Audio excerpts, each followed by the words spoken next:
I'm Mark Miller, and this is Katie Minnendorf. We're the team leaders of the Signature Group at Century 21 Carolyn Riley Realty, located in Fairlawn, Ohio.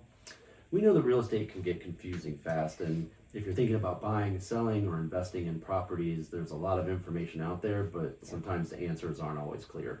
So we're here to let you in on some of the conversations that we have every day as realtors, so we can break things down, talk them through, to hopefully help you get the answers that you've been looking for. So let's get started.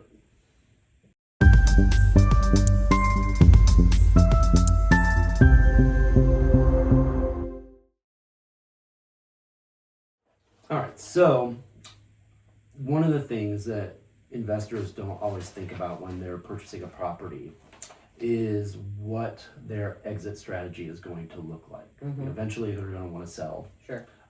So what are some things that can make a rental property harder for someone to sell?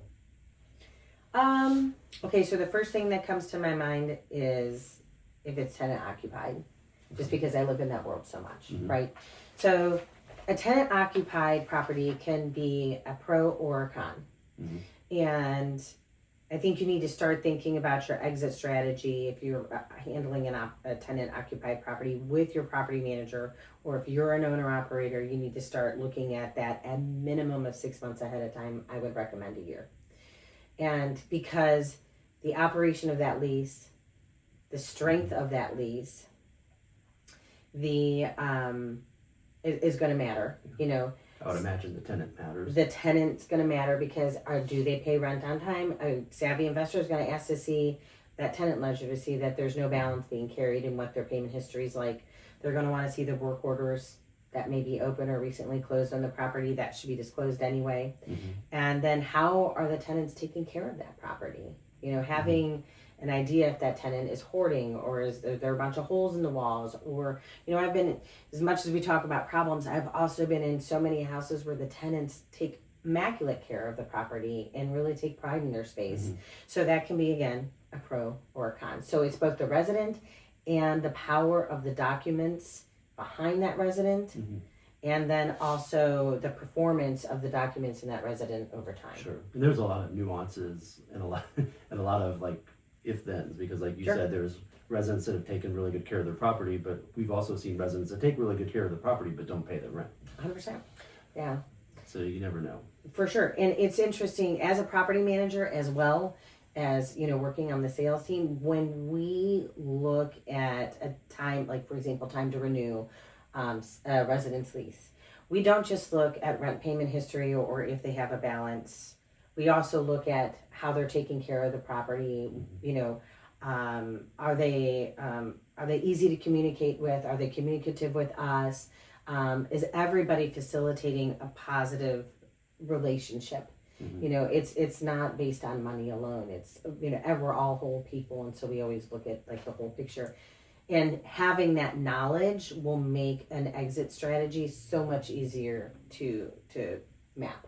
Sure. And it's not something that we had talked about before, but I'm going to throw this in there. I think there is a fear factor for the tenants when you go to sell your property. Oh, sure. So, I think that having that relationship either between you and the tenant, or the property manager and the tenant, that can walk them through that to know that it's not as scary as the thing, because it's going to be scary.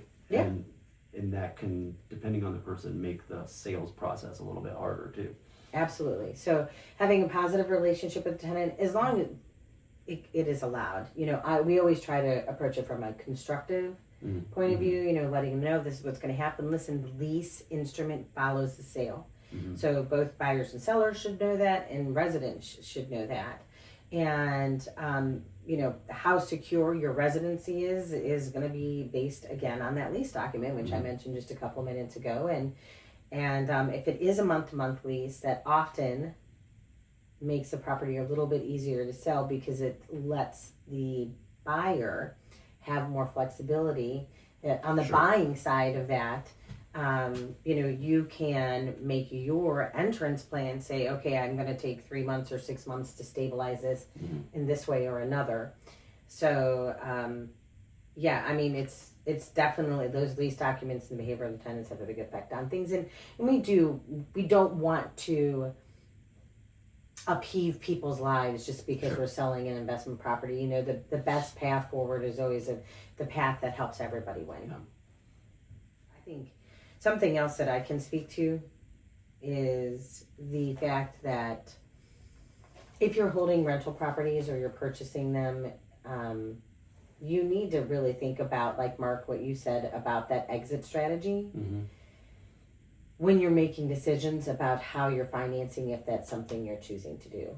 You know, if you need to ask yourself, where do I want to be in 5 years or 10 years with these properties? Because if you take advantage of a wonderful loan product that might offer a lot of restrictions or a really high payoff penalty, that may not be a smart move for you. Or if you're trying to put them all into a blanket loan, you want to double check those loan terms. You want to be a savvy consumer and check those loan terms to make sure that there are provisions in place where if you need to sell off one part of that portfolio in that loan, you can without, causing Sure. a detriment to the whole portfolio as a seller. Yeah. And as a buyer, you and your agent should be doing due diligence to make sure that those properties are actually saleable. Just because it's listed for sale does not mean that it can be bought based on the terms that you're hoping to bring to the table. So do a little bit of homework and have some conversation ahead of time. Yeah, we've seen that a lot. I call it loan entanglement, Yeah. where you get into a product and then all of a sudden you can't sell the house because you owe too much for what the value of the house actually is. Yeah. Yeah, In so that if you're loan product. leveraging it, keep that in mind too. Do you really want to leverage it? If so, for how long? And, nobody has a crystal ball. We can't know where the market's going, but recognize that might be a crutch later. Mm-hmm.